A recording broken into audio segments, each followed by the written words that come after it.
కామారెడ్డి జిల్లా రోడ్లు మొత్తం పొక్కలు వాడి పెద్ద గుంతలతోని గబ్బు గబ్బు నయట 2 రోజుల నుంచి వానలతోని రొచ్చు రొచ్చు రోత రోత అయినాయట అగో తోపట పోయేటోళ్లకు మస్తు తిప్పలు అవుతుందట అగో మరి కామారెడ్డి కథ మొత్తము మారుస్తా అని చెప్పిన కమలంపువ్వు పార్టీ ఎమ్మెల్యే సారు మరి ఏం చేస్తుండంటారా ఏమో మరి అన్ని అరుచుకుందాం పని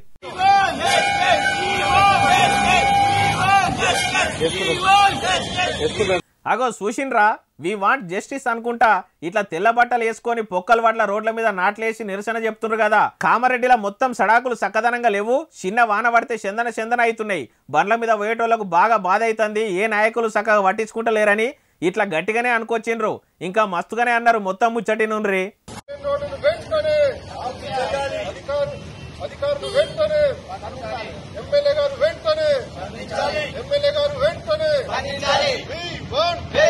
అయ్యా కమలంపువ్వు party MLA Katipalli Ramanareddy sir మరి మీరు కామారెడ్డిలో ఏం కమాలు కడుతుండ్రు సారు ఓ దిక్కు సడాకులు చక్కగా లేవని పబ్లిక్ అవస్థలు పడుతుంటే మరి మీరు దేశం కోసం ధర్మం కోసం ఏడ దేవులాడనికి పోయిరు సారు అప్పట్లో కారు పార్టీ పెబ్బ కేసీఆర్ సారు మళ్ళీ ముఖ్యమంత్రి యనమల రేవంత్ సార్ మీద గెలిచిండ్రని బీజేపీ పార్టీ పెబ్బల పత్యాలతోని పబ్లిక్ లో మంచిగానే తిరుగుతిరి ఇప్పుడు కామారెడ్డిలో కష్టాలు పడుతున్నా కనిపించకుండా పోతిరి మీ సెంటర్ సర్కార్తో ఇషారా చేసి కామారెడ్డికి ప్రత్యేక పైకం పట్టుకొచ్చి పనులు చేపిస్తారని నమ్మి ఓట్లేస్తే బీజేపీ పార్టీ పెబ్బల పత్యాలతోని పబ్లిక్ లో మంచిగానే తిరుగుతిరి ఇప్పుడు కామారెడ్డిలో కష్టాలు పడుతున్నా కనిపించకుండా పోతిరి మీ సెంటర్ సర్కార్తో ఇషారా చేసి కామారెడ్డికి ప్రత్యేక పైకం పట్టుకొచ్చి పనులు చేపిస్తారని నమ్మి ఓట్లేసిన పబ్లిక్ నైతే ముంచబడితిరి ఇప్పుడన్నా ఇగరంతోని మొదలు కామారెడ్డి కష్టాలు అయితే వాపుండ్రి సారు అంటుండ్రి ముచ్చటినోళ్ళు